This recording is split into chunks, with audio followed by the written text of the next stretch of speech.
제목을 조금 고상하게, 조금 어렵게 제목을 잡은 것 같아요. 제목은 십자가의 신비, 십자가의 신비. 신비라는 뜻은 여러분이 아시겠죠, 그죠? 신비스러움.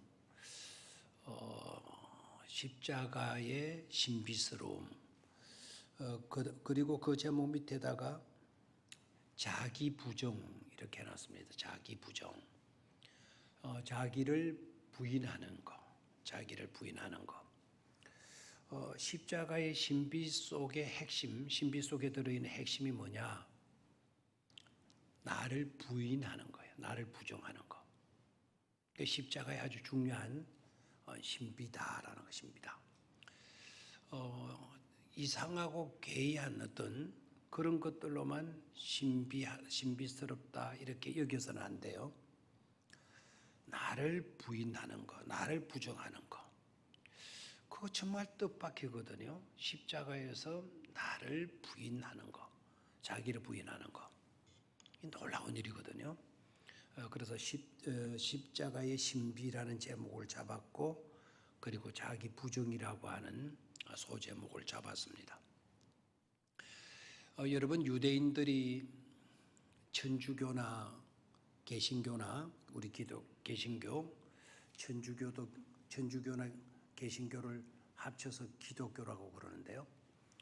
기독교 하게 되면 개신교인들만 기독교인이 아니고 어느 교인도 기독교인으로 들어간다. 천주교인들도 기독교인으로 불려지고 있어요.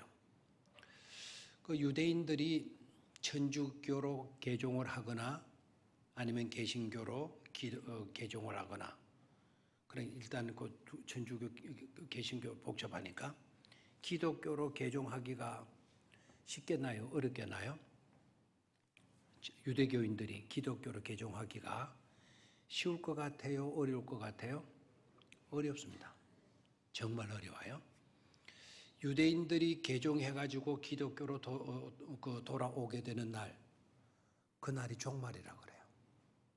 종말. 땅끝까지 복음이 전파되어야 예수님이 오신다 그랬잖아요. 예수님 다시 오신다. 예수님이 다시 오시는 그날이 역사의 종말이거든요. 그럼 예수님께서 다시 오시는 그날은 복음이 땅끝까지 전파되어진 날이에요. 그런데 중요한 것은 그 땅끝이 어디냐는 거죠. 땅끝이. 땅끝이 어디예요? 그 땅끝이 어디입니까? 저 아프리카 오지? 복음이 어디에서부터 시작되죠? 복음의 역사가 예수님이 분부하시잖아요. 사도행전 1장 8절에 사도행전 1장 8절에 아주 중요한 말씀이 나오죠. 예루살렘과 온 유대와 사마리아와 땅끝까지 이르러 너희들은 뭐가 되어야 된다? 내 증인이 되어야 된다. 땅끝까지 복음이 전파될 수 있도록 저와 여러분들은 다 예수님의 뭐가 되어야 돼요? 증인이 되어야 된다는 거예요. 증인. 우리는 죽을 때까지 우리에게는 사명이 있어요. 사명. 그 사명이 바로 뭐죠? 복음을 전해야 되는 증인으로서의 사명이 우리에게 있다라는 거죠. 좀 땅끝, 그 땅끝이 어디냐? 어디에서 시작했다? 복음의 역사가 예루살렘에서 시작해서 유대 지역으로 확산이 되고 유대 지역에서 사마리아 지역까지 확장하고 사마리아에서 이제는 온 세계까지 복음의 역사가 확장돼요. 그런데 그 복음의 역사의 끝지점이 어디냐? 그래 저 끝에 가서 그 어디냐? 그게 아니고 여기에서 출발했다가 여기까지 가서요. 이곳을 끝이라 생각하면 안 돼요. 지구는 둥글잖아요. 지구는 둥글어요. 복음을 전하러 갔어요.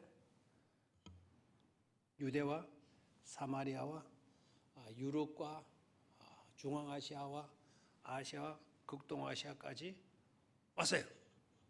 근데 출발 지점이 여기라 그러면은 복음의 끝지점은 그럼 어디입니까?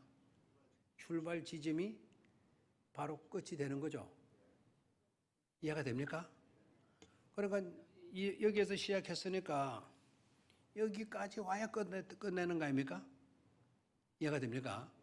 그래서 다시 복음이 유대까지 예루살렘까지 전파되어지는 날이 끝이쯤이에요. 목사님 복음이 거기서 시작되는데 끝이 거기라 그러면 어떻게 합니까? 복음이 땅끝까지 전파되기라는 게 쉽지를 않죠. 예수님 이후에 2000년의 세월이 흘러도 아직 복음이 땅끝까지 이르지를 못했습니다.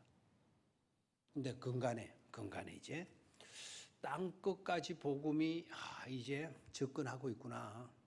이제 땅끝까지 복음이 전하여 지고 있구나라는 것을 근간에 이제 그런 현상들을 볼 수가 있어요.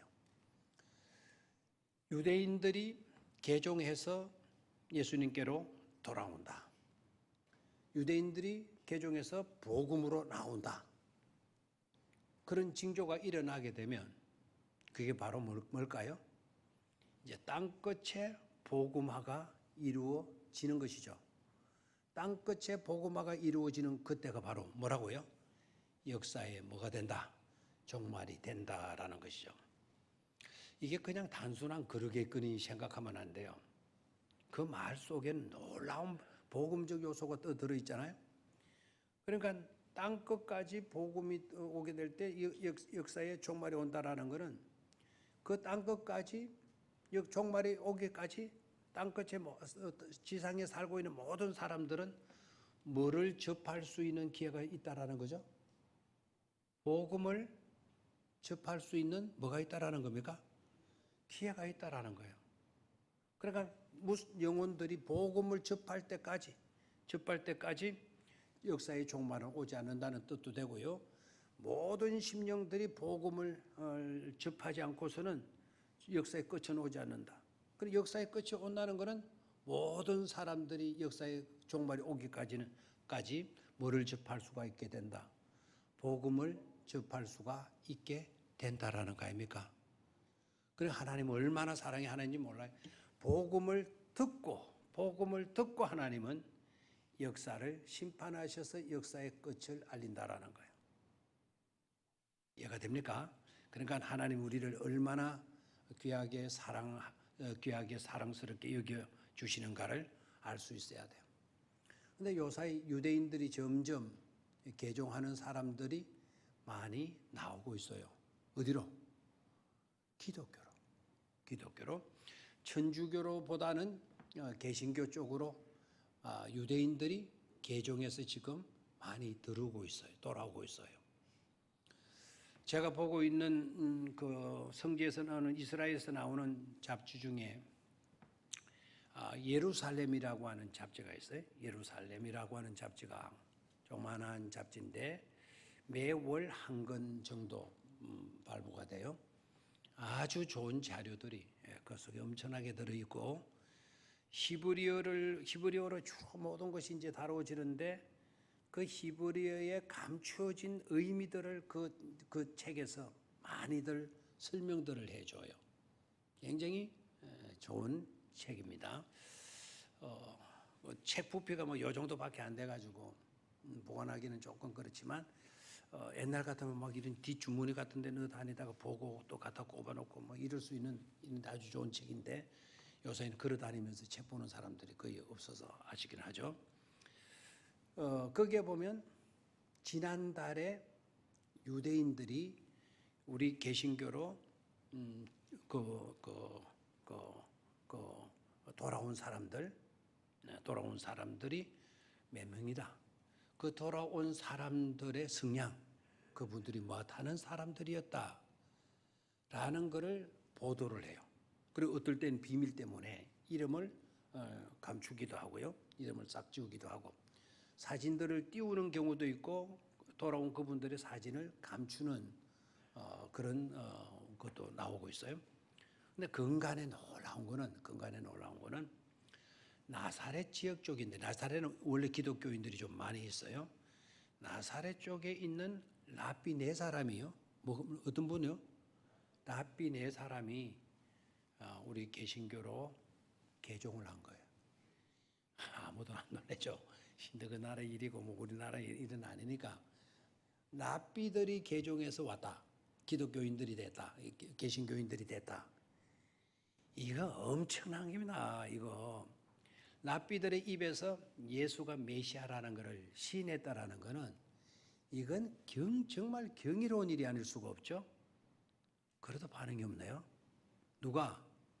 랍비들은 아직 유대인들을 가르칠 때 메시아는 아직 오시지 않았다.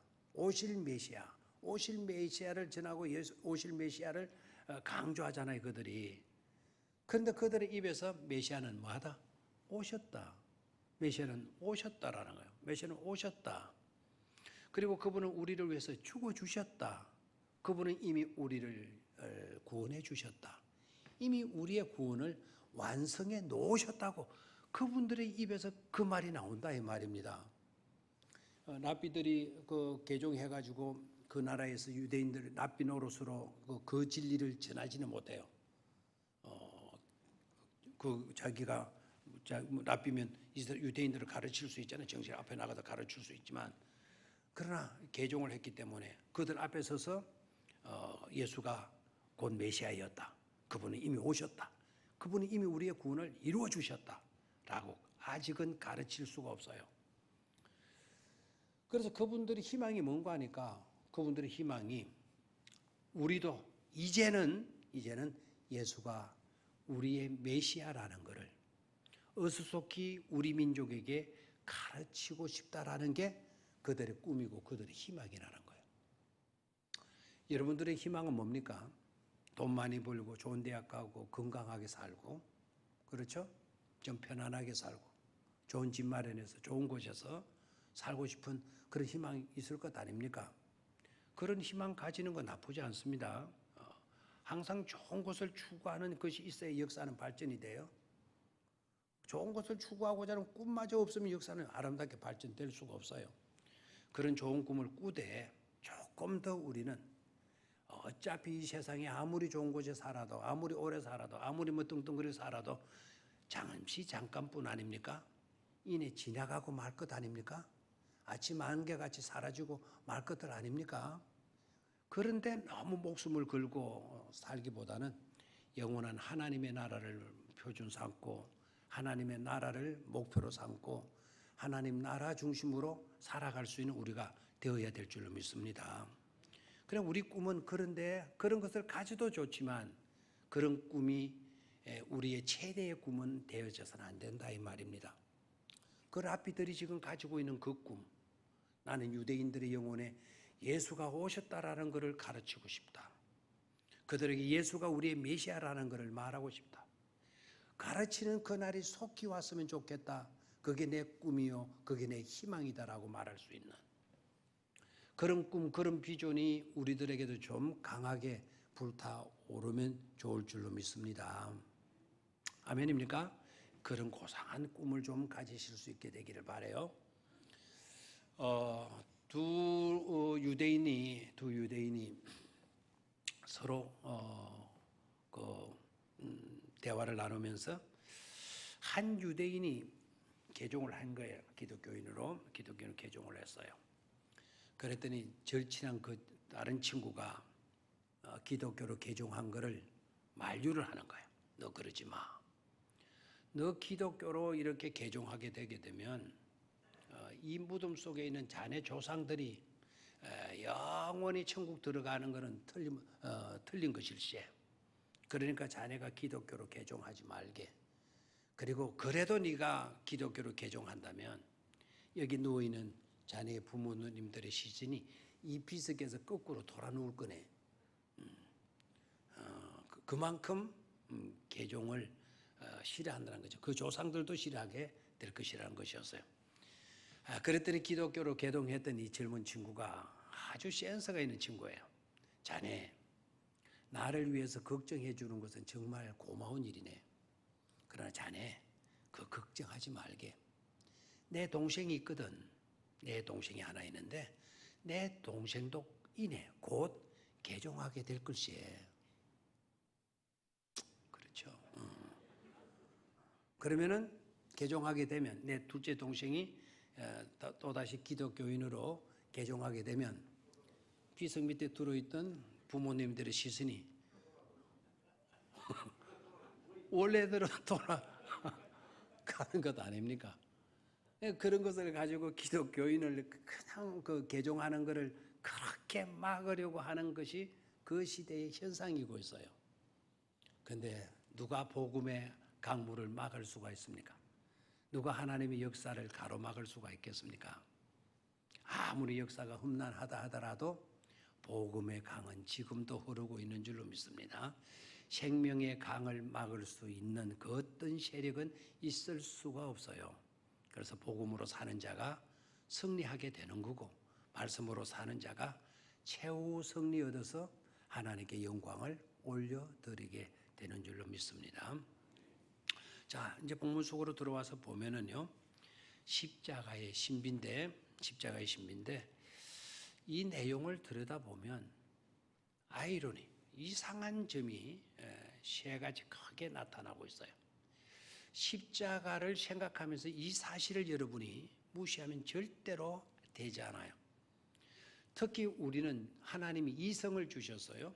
그 이성 속에는 하나님이 다양한 은사를 이 이성이라고 하는 그 속에 넣어놨거든요. 그 이성에 맨 매여가지고 살면 이것도 안 돼요. 이성 속에 다양한 요소들을 하나님이 집어넣어놨는데 그것을 우리가 잘 개발하고 또 그리고 이성을 허락하신 하나님의 뜻이 어디에 있는가를 제대로 분별하게 되게 되면 정말 고급스러운, 정말 신사적인 그와 같은 그리스도인이 될 수 있다 이 말입니다. 신사적인 그리스도인이라고 하는 평을 받은 교인들이 있었는데 어느 교인지 알아요? 신사적인 교회. 그 교회는 아주 신사적인 교회였어. 어느 교회였습니까? 데살로니가 교회. 그 교인들 정말 훌륭한 교인들이에요. 맹목적인 신앙인들 아니에요. 쉽게 믿고 근성으로 믿는 그런 신앙인들이 아닙니다. 그 데살로니가 교회 성도들뿐만 아니라 그보다도 더 신사적인 교회가 있었는데 어느 교회인 줄 압니까? 베레아 사람들 들어봤습니까? 하도 베레아라고 하는 이름이 좋으니까 이 이름 따가지고 이단이 돼버린 그와 같은 단체들도 있어요. 베레아 성도들 정말 훌륭한 사람들이에요. 이 사람들은 성경을 읽을 때에도 그냥 읽지 않아요. 이 말씀이 무슨 뜻인가? 이 사건이 어떤 의미가 있는가? 그걸 깊이 상고하는, 깊이 상고하는, 생각하는 그런 성도들이었어요. 제대로 하나님을 믿는 성도들이라고 말할 수가 있겠죠. 자, 오늘 이 본문 속에 들어가서 보게 되면요, 이상한 한 그룹을, 거대한 한 그룹을 만나게 돼요. 한 단체를 만나게 돼요. 거대한 그룹을요. 오늘 이 말씀을 읽으면서 그 거대한 그룹이 어떤 그룹이라는 것을 짐작했다면 그 대단하신 분입니다. 오늘 이 본문 속에 들어가면 거대한 그룹을 만나게 되는데 이 그룹은 아주 부정적인 그룹이에요. 다시 말하면 좋은 일을 하는 좋은 단체가 아니다 이 말입니다. 이분들은 부정적인 그룹들이에요. 많은 큰 단체는 단체인데 있어서는 안 되는 못 쓸 그런 단체이고 있는 것을 보게 돼요. 자, 한번 볼까요? 39절을 봅니다. 39절. 지나가는 자들은 자기 머리를 흔들어 예수를 뭐 했다 그랬어요? 모욕했다. 지나가는 사람들을 볼 수가 있는 이 사람들이 뭘 하고 있나요? 십자가에 달린 누구를 모욕했다. 예수님을 모욕하고 있어요. 목욕이 아니고 뭐라고요? 목욕이 아니고 뭐라고요? 모욕하고 있어요. 지나가는 사람들이 모욕하고 있습니다. 자, 41절로 내려갑니다. 그와 같이 대제사장들도 서기관들과 장로들과 함께 뭐했다? 희롱하여 이르러. 자, 이 사람들이 모욕합니다. 지나가는 사람들이 막 모욕합니다. 성전을 헐고 사흘에 짓는 자여, 네가 만일 하나님의 아들이어든 자기를 구원하고 십자가에 내려와 봐라 하고 막 예수님을 뭐 했어요? 모욕하고 있어요. 그뿐만 아니라 그 사람들이 하는 행동과 똑같이 41절에 보니까 누구도 그랬다? 대제사장들도 그랬고 서기관들도 그랬고 장로들도 함께 뭘 했다 그랬어요? 희롱했다, 조롱했다, 희롱했다. 조롱하는 사람들, 희롱하는 사람들, 긍정적인 모습은 절대로 아닌 것을 볼 수가 있죠. 심지어 그 밑으로 내려가서 44절에 보니까요. 44절에 보니까 함께 십자가에 못 박힌 강도들도 이와 같이 뭐하더라? 욕하더라 그랬어요. 심지어 죽어가는 저주의 죽음을 죽어가는 사람의 입에서도 뭐가 나오더라? 욕이 나오더라 라는 것을 볼 수가 있죠. 거대한 그룹을 볼 수가 있어요. 어떤 그룹이냐? 모욕하고 희롱하고 많은 욕하는 단체를 볼 수가 있어요. 그 단체의 구성 요소들이 누구인가를 한번 봤죠? 지나가는 사람들, 그 다음에 대제사장들, 그 다음에 서기관들, 심지어 교회 지도자들, 장로들, 이런 사람들이 어울려 가지고 모욕하고 희롱하고 욕하는 그룹으로 나타나고 있습니다. 자, 어떤 사건을 두고 이들이 이렇게 하고 있죠?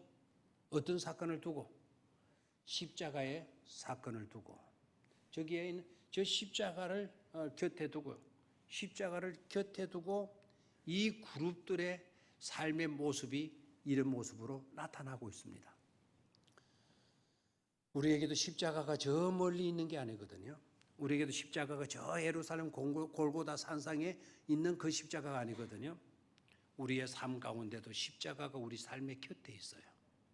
그 십자가 곁에 있는 나는 어떤 그룹에 속하느냐, 나는 지금 어디에서 있냐, 나는 어떤 그룹에 속하고 있냐는 거예요. 혹시나 희롱하고 모욕하고 욕하고 있는 나는 아니냐. 자, 적어도 여러분들 가운데는 그런 분들이 없으리 생각을 해요. 그러나 이 점에 대해서는 자유롭지 못할 수도 있어요. 십자가가 내 곁에 있지만 지나가는 사람은 손가락질하고 욕하고 비방하고 모욕하고 했지만 나는 그러지는 않고 있지만 그 십자가에 대해서 혹시나 내가 무관심하고 있지는 않는가라는 거예요. 예수님이 십자가를 못 본 채 하고 살아가고 있는, 지나치고 있는 우리이지는 않는가라는 질문을 내 스스로에게 던져봐야 되거든요. 아주 중요한 질문이에요. 그 십자가는 나와 상관없는 십자가이기 때문에 관심 안 가져도 된다. 나와 상관없는 십자가이기 때문에 지나쳐도 된다. 여러분 그렇게 생각한다면 여러분 크리스찬이 아닙니다. 기독교인은 아닙니다. 십자가 없는 기독교인은 기독교인일 수가 없기 때문에 그래요. 십자가와 무관하고 있는 사람은 절대로 기독교인이 될 수가 없는 겁니다. 그 십자가가 내 곁에 있는 한 절대로 우리는 스쳐 지나가는, 무관심하고 지나갈 수 있는 그런 우리가 이미 아니다라는 것을 깨달아야 합니다. 자, 그러면 십자가, 그 십자가가 어떤 십자가인가? 그들이 조롱하고 욕하고 비방했던 그 십자가의 내용은 어떤 것인가를 살펴보도록 하겠어요. 첫 번째 40절을 다시 소리내서 읽습니다. 시작. 이르되 성전을 헐고 사흘에 짓는 자여, 네가 만일 하나님의 아들이거든 자기를 구원하고 십자가에서 내려오라 함. 자, 다시 한번 볼까요? 성전을 헐고 사흘 만에 짓는 자여. 예수님의 말을 옛날에 했던 말씀을 이들이 그걸 기억하고 비꼬고 있는 거야. 막 신성을 모독했다라고 예수님이 이 말씀하니까 신성 모독을 했다고 예수님을 비방하고 예수님 너무 심지어 예수를 십자가에 죽어야 된다고. 그리고 실제적으로 지금 십자가에 예수님이 달리시고 있는 것 아닙니까? 그때 예수님이 했던 말을 비꼬아 가지고 성전을 사흘 만에 짓는 자여, 네가 만일 하나님의 아들이거든 자기를 구원하고 십자가에서 뭐해라? 내려오라. 자, 고미기다 밑줄 한번 긋고 한 두 번 정도 한번 읽어볼래요? 자, 시작. 만일 네가 하나님의 아들이거든 자기를 구원하고 십자가에서 내려오라. 한번 더 읽어볼까요? 만일 네가 하나님의 아들이거든 자기를 구원하고 십자가에서 내려오라 하면 몇 번 읽으니까 이거 어디서 많이 듣던 말투인데 이거? 라는 느낌이 들어요, 안 들어요? 듭니까? 언제 어디서 들었던 것 같습니까? 만일 네가 하나님의 아들이거든 만일 하나님의 아들이거든 자기를 구원하고 너부터 구원하고 십자가에서 내려와봐. 자기를 구원하고 십자가에 내려와봐. 네가 만일 하나님의 아들이거든 네가 만일 하나님의 아들이거든 네가 만일 하나님의 아들이거든 어디서 들은 것 같아요? 않습니까? 어디서 들었죠? 예수님을 시험할 때 그리고 옆에 있는 시험산에서 마귀가 찾아와서 누구를 시험할 때? 예수님을 시험할 때 40일 금식 기도를 마친 그 시간에 찾아가 가지고 사탄이 예수를 시험한 내용 아닙니까? 네가 만일 하나님의 아들이여다 자기를 구원하고 십자가에 내려오라. 네가 만일 하나님의 아들이거든 이 돌덩이를 명하여 떡덩이 되게 해서 먹어라. 네가 만일 하나님의 아들이거든 네가 만일 하나님의 아들이거든 가정법을 쓴다 이 말입니다. 가정법을 확실한 진리를 두고 마귀는 가정법으로 대치하고 있어요. 여러분 우리는 가정법을 가지고 살아서는 안 되죠. 하나님의 명확한 진리를 우리는 갖고 있지 않습니까? 확실한 진리를 우리가 갖고 있어요. 확실한 진리를 가지고 있는 우리가 가정법을 써야 될 이유가 더 있어요. 만일 네가 하나님의 아들이거든 네 자신을 구원하고 십자가에서 내려와 봐라. 그래서 자 여기에 누구의 고개 그 낚시 바늘이 들어있다? 마귀의 낚시 바늘이 들어있다라는 거예요. 지금 예수님이 십자가에 달려있는 그 시간에 마귀가 뿔 달고 와가 있는 게 아닙니다. 마귀가 바로 지나가는 사람들, 그 다음에 대제사장들, 아까 누구였나요? 서기관들, 장로들, 심지어 십자가에 못 박혀 죽고 있는 그 강도들을 통해서 누가 나타나고 있는 마귀가 역사하고 있고 마귀가 그 속에서 나타나고 있다는 것을 깨달아야 됩니다. 네가 만일 하나님의 아들이거든 네 자신을 구원하고 십자가에서 내려와 봐라. 저를 봐요. 저를. 하나님의 아들 맞습니까? 안 맞습니까? 예수님이. 맞아요. 그러면은 자기를 뭐하고? 하나님의 아들이니까 자기를 구원할 수 있어요? 없어요? 얼마든지 구원할 수 있어요. 그리고 하나님의 아들이니까 십자가에서 내려올 수도 있나요? 없나요? 그까지 못 박아놨다고 예수님이 하나님의 아들이 그 매달려 있어야 될 이유가 어디 있습니까?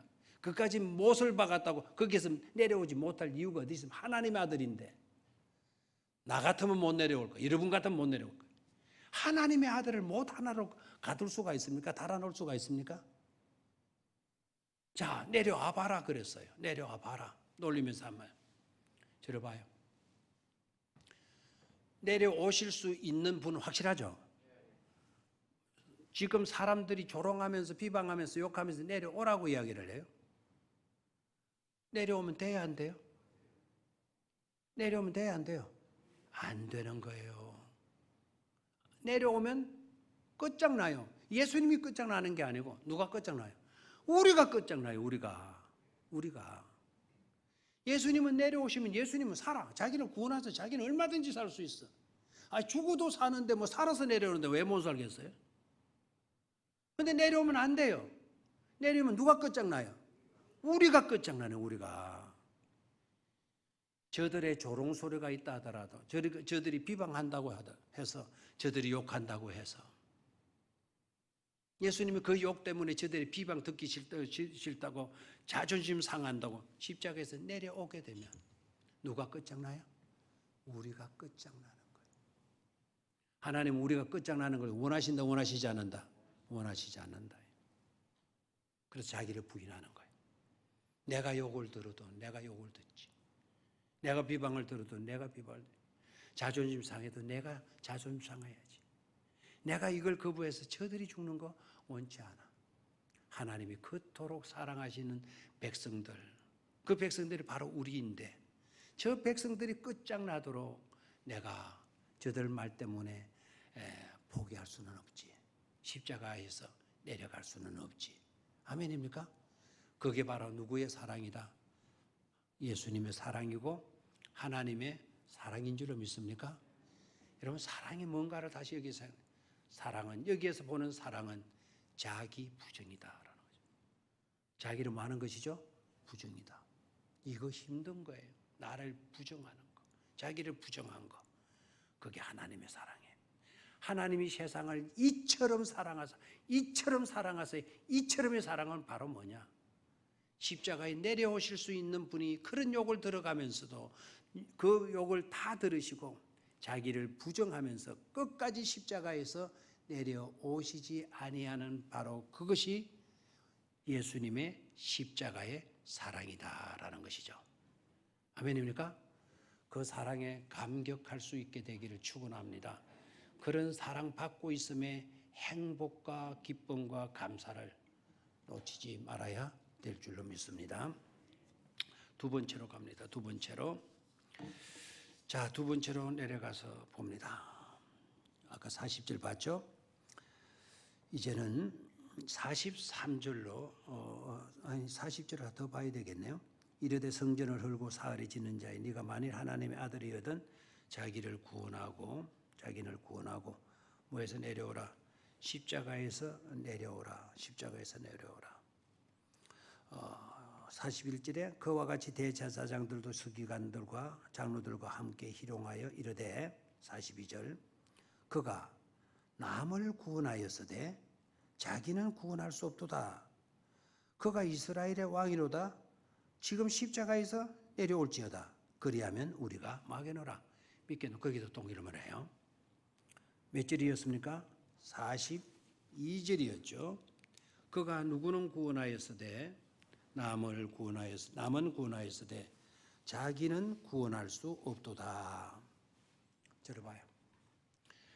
그는 남은 구원하였으되 자기는 뭐 하지 못했다? 자기는 구원할 수 없었다. 잘 생각하세요. 저는 누구는 구원했어요? 남은 구원했어요. 자기는 뭐 하지 못했다? 자, 이 말. 자기든 구원하지 못하는 게 남을 구원한다고 웃기는 소리 하지 마. 지도 구원하지 못하는 거, 지도 살지 못하면 남을 살리죠? 웃기는 소리 하고 있어.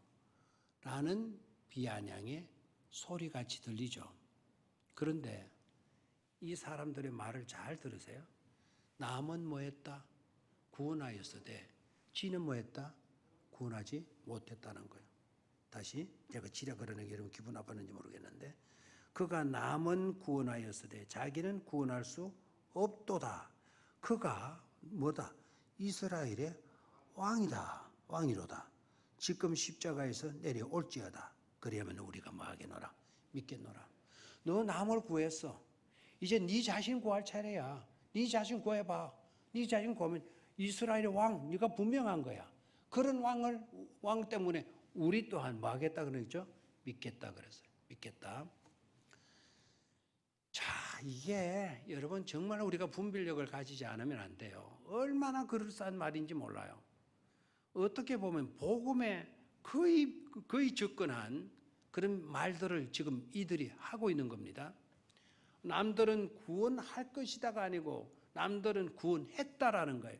구원해놓고 지는 뭐 했다? 구원받지 못했다. 이게 이스라엘의 왕이다. 이제 너 아직 죽은 것은 아니니까 지금 너 내려와봐. 십자가에서 내려와봐. 그러면 네 자신도 살릴 수 있는 사람이야.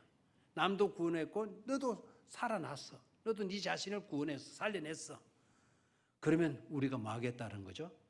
우리는 너를 믿겠다 그랬어요. 자, 저를 봐요. 저들이 믿음을 갖게 하는 거 중요해요? 안 중요해요? 저들도 믿는 거 중요해요? 안 중요해요? 중요하죠. 중요하다고 해서 예수님이 십자가에 달리다가 내려오셔가지고 십자가에 내려와서 저들로 하여금 믿음을 갖게 한다면, 저들이 믿었다면 그 믿음은 진짜 백인 믿음이다, 가짜 백인 믿음이다. 그건 가짜 백인 헛방 믿음이에요. 믿어봤자 무슨 소용이 있어요? 중요한 것이 있죠, 그죠? 이 믿음, 믿겠다 했을 때 여러분, 그 믿겠다라는 말이 전부 다 복음이고 믿겠다라는 말이 전부 다 귀하고 아름다운 단어인 줄로 생각하면 안 돼요. 이들이 믿겠다라고 하는 이것은 거짓된 거예요, 거짓된 거. 십자가에 예수님이 죽으셔야 믿어도 소용이 있는 건데 죽지 않고 예수님이 내려왔는데 내려오면 그것을 믿겠다. 이 믿음은 헛된 믿음이잖아요. 잘못된 믿음이에요. 소용없는 믿음이에요. 마귀는 그럴싸하게 그렇게 우리를 미혹시키는 거예요. 자, 보십시오. 예수님의 삶이 이들이 볼 때도 달랐다는 것은 인정을 해요. 되게 세상 사람들은 어떻게 생각하죠? 여러분들은 어떻게 해요? 여러분들은 말고 저 제일교회인가? 그쪽에는 너를 딛고서라도 내가 살아야 된다 생각해요. 그죠? 너는 죽어도 누구는 살아야 된다? 나는 살아야 된다는 거예요. 이게 세상 논리예요, 세상 논리. 너는 죽어도 나는 살아야 된다. 너가 회사는 망해도 내 회사는 살아야 된다는 거예요. 너는 못 살아도 나는 잘 살아야 된다는 이 세상 논리예요. 그런데 예수님은요, 내가 죽고 너를 살린다는 거예요. 너네들을 살아, 내가 죽을게. 그러니까 이들은 예수님의 삶이 자기네들의 삶의 수준하고는 다르다라는 것을 이들이 알아요, 몰라요? 알고 있는 거예요. 야, 넌 정말 대단하네. 우리는 남들을 죽이고 내가 살려고 드는데 저들을 죽이더라도 내가 살아야 된다 생각하는데 너는 달랐어. 너는 저들을 살리기 위해서 네가 죽으려고 하더만. 그런데 거기에서 너 이양 능력도 있고 하니까 네가 하나님의 아들이라고 하니까 이왕이면 너 죽지 말고 네 자신도 거기에서 내려와봐. 그러면 남들도 살리고 니도 살리고 한 그런 그 사람이라면 우리가 뭐 하겠다는 거죠? 믿겠다라는 거예요. 믿겠다. 아주 그럴싸한 것이죠. 여러분, 믿음은 우리 좋으려고 세상 사람 좋으려고 믿는 게 아니라는 것이죠. 믿음은 우리 좋으려고가 아니고 우리 좋을 때로가 아니고 하나님의 기준을 따라서 우리는 믿어야 돼요. 아멘입니까? 예수님, 저들도 살리고 예수님도 십자가에 안 달리고 십자가에서 그 능력으로 살아 내려오고 예수님도 살고 그러면 저들도 살리고 예수님도 십자가 고쳐 안 당하고 살아 내려오시고 그런 예수를 믿으면 얼마나 좋겠어요. 그럼 우리 좋을 대로 믿는 거예요. 그렇다면 공의로우신 하나님의 의를 어떻게 갚아요? 죄의 삭선 사망인데 누군가가 죄값을 치러야만이 죽어가던 사람이 살아날 수가 있는데 그런데 아무도 죽는 사람이 없다? 그러면 그 기독교가 기독교가 될 수가 있습니까? 복음이 될 수가 있습니까? 그렇지는 않죠, 그죠? 저들이 믿겠다 그래도 예수님은 십자가에서 내려오면 된다, 안 된다? 안 된다라는 거예요. 이게 십자가의 신비로움이에요. 이게 신비로움. 그 신비로움의 내용을 들어가서 보니까 끝까지 그럴싸한 일들에 대해서도 예수님은 넘어가지 아니하고 자기를 뭐 하고 있죠? 부정하고 있는 것을 볼 수가 있죠. 아멘입니까? 그래서 어떠한 유혹이 달콤한 어떤 유혹이 와도 자네도 죽지 않고 살면 더 좋은 거 아니야? 이런 유혹이 와도 우리는 믿음으로 그것을 배척하고 거절할 수 있어야 될 줄로 믿습니다. 자, 그 밑으로 하나만 더 짚고 마치죠. 자, 밑으로 내려갑니다. 밑으로 내려가서 봅니다. 이런 말들을 하죠. 42절에 가서 보면 그가 남을 구원하여서 자기는 구원할 수 없도다. 그가 이스라엘 왕이로다. 지금 십자가에 내려올지어다. 그리하면 우리가 믿겠노라. 43절 시작. 그가 하나님을 신뢰하니 하나님이 원하시면 이제 그를 구원하실지라. 그의 말이 나는 하나님의 아들이라 하였도다 하며 함께 십자가에 못 박힌 강도들도 이와 같이 뭐했다? 욕했다. 자, 43절을 묵상해야 돼요. 43절 뭐라고 말합니까?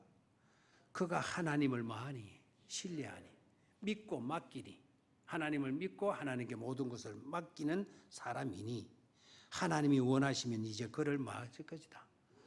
누가 구원해 주실 거라? 하나님이 원하시면 하나님이 그를 구원하실 것이다. 그의 말이 뭐라 그랬느냐? 나는 하나님의 아들이라 하지 않았느냐? 하나님의 아들이라고 그러는 예수가 십자가에 못 박혀 죽는데 하나님, 그의 아버지라고 하는 하나님이 가만히 있겠냐? 누가 구원해 주실 거다? 하나님이 구원하실 것이다. 그런데 하나님 구원하셔야 안 하셔요? 안 하시거든요. 그래서 이 말 속에는 어떤 말이 깔려 있는 거 아니까 봐. 하나님을 믿어도 소용없잖아. 하나님의 아들이라고 그렇게 떠들고 다니는데 그러면 하나님의 아들이라면 그 아들의 아버지 하나님은 뭐 하고 있는 거야? 아들이 이렇게 죽어가는데도 아버지 된 하나님이 가만히 있어? 그런 하나님은 너무 무정한 하나님이잖아. 그런 하나님을 믿을 필요가 어디 있어라고 하는 비아냥의 소리예요. 다시 말하면 관계성을 파괴시키는, 관계성을 의심케 만들고 관계성을 파괴시키는 그와 같은 그것이 바로 이 십자가 속에 들어있는 내용이에요. 누구와의 관계를 깨뜨리려고 하는 것이다. 하나님과의 관계성을 깨뜨리려고 하는 것이다라는 거예요. 제가 이것을 마이스터리라고 이야기한 거는 미니스트리, 그 신비라고 하는 이거는 에덴 동산의 사건과 십자가의 사건은 극과 극이라고 할 수가 있겠는데 에덴과 십자가를 어떻게 대조를 시킵니까? 그런데 에덴의 상황하고 십자가의 상황하고 갖다 놔보니까 같아요. 에덴 속에 십자가가 들어있어야 되고 십자가 속에 에덴이 들어있는 신비를 우리는 볼 수 있어야 된다 이 말입니다. 자, 에덴의 상황을 여러분 아시죠? 뱀들이 찾아가서 아담과 하와에게 어떻게 했죠? 하나님이 동산에 선악을 알게 하는 나무는 먹지 말라고 하더냐? 이 맛있는 거를 왜 먹지 말라고 하는 줄 알아? 너희들이 눈이 밝고 하나님이 하나님과 같이 될까 봐 하나님이 그것이 싫었던 거야. 하나님이 너희들 사랑한다고 그랬지. 너희들 사랑해서 이 모든 것을 너희에게 주신다 그랬지. 모든 것을 주신다면 왜 이거를 못 먹게 했어? 하나님을 딱 감추고 있으면서 왜 못 먹게 하는 거야? 그게 하나님이야? 하나님과 인간과의 관계를 의심케 만들고 파괴시키는 것이 에덴 동산의 사탄의 수법이었어요. 십자가 안에 딱 들어오니까요. 십자가 안에 딱 들어오니까 십자가 밑에 사람들을 통해서 하는 말들이 뭡니까? 주가 하나님 있잖아. 스스로가 하나님의 아들이라고 그랬잖아. 저 십자가에 저렇게 죽어 있으면 하나님이 아버지라면 와서 구원해 줘야 되잖아. 에덴 동산의 상황은 똑같아요. 관계를 의심케 만들고 관계를 파괴시키고 있는 것이죠. 그렇다면 에덴의 상황이 그랬고 십자가의 상황이 그랬다면 오늘 우리들의 삶의 상황에서는 어떨까 이겁니다. 수없는 도전이 우리에게 미칠 수가 있어요.